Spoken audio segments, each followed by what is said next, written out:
바우등호 현주 기자, 새사소리 1번지 시사, 세상소리 등호 보이스 오브 월드, 원자력 산업기술이 세계 최고 수준이란 평가엔 원자력 발전소 설계 기술이 세계적이란 한정기술이 차지하고 있었고 관련 기술력을 갖춘 한정기술 노조가 있었다. 1987년 출범한 한전기술노조가 민노총이 설립되던 1995년 가입한 만큼 민노총 역사와 함께 한정기술노조 역사도 발전해왔다. 하지만 2023년 이들과 결별한 노조 사정을 짚어보고 민노총의 정치적 움직임을 살펴본다.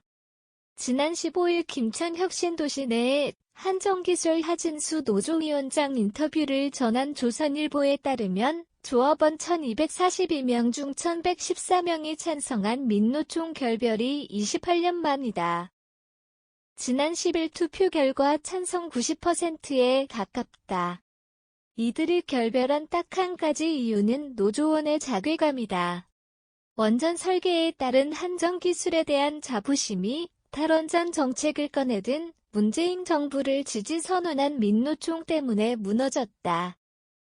윤석열 정부 들어 무너진 원전산업 생태계 복원에 나선 그들이다. 노조 활동 이전에 결국 먹고 사는 문제였다. 연 매출이 6,500억 원 수준에서 탈원전 이후 4,300여억 원으로 30% 이상 급락한 게 가장 큰 이유였다.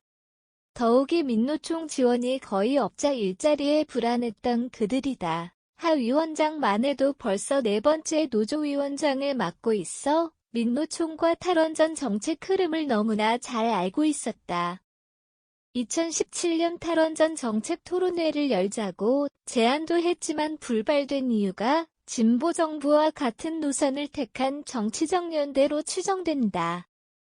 민노총은 사실 제대로 된 노조 활동이나 노조원의 이익을 보호하기보다 보수 지향 윤석열 정부 들어서면서 시간이 갈수록 본격적으로 반정부 움직임에 나서며 집회나 시위를 주도하고 있다.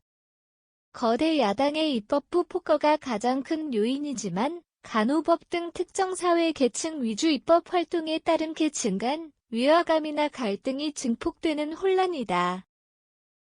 귀족 노조 문제도 그렇고 민노총이 끼면 사회 혼란이 극대화되는 경향이 있다.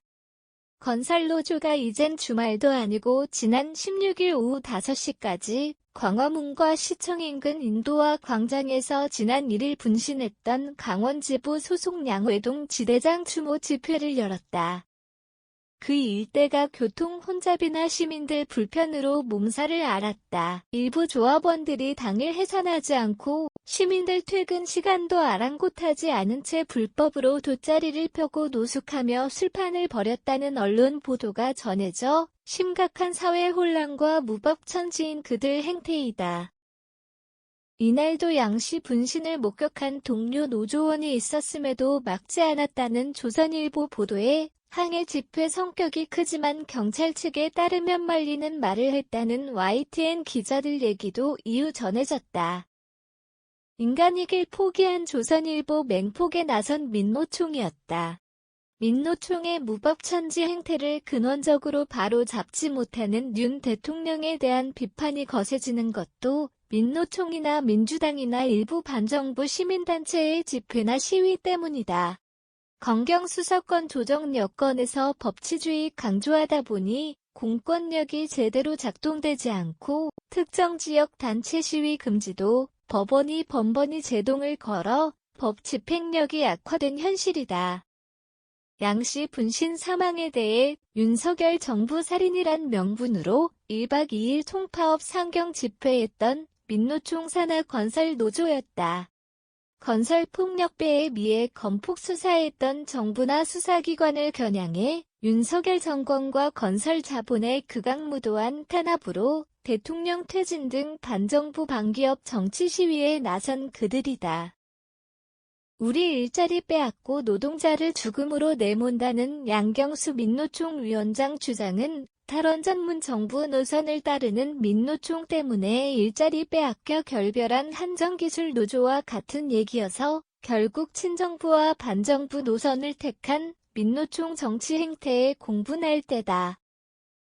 먹고 살기 문제를 내세우는 모든 곳에 정치적 행위아닌 곳이 없지만 이미 반정부 세력이 된 민노총 노조개혁은 물론 사회질서 확립을 위해 공정 기반 공권력을 집행해야 할 책임이 윤 대통령에게 있다.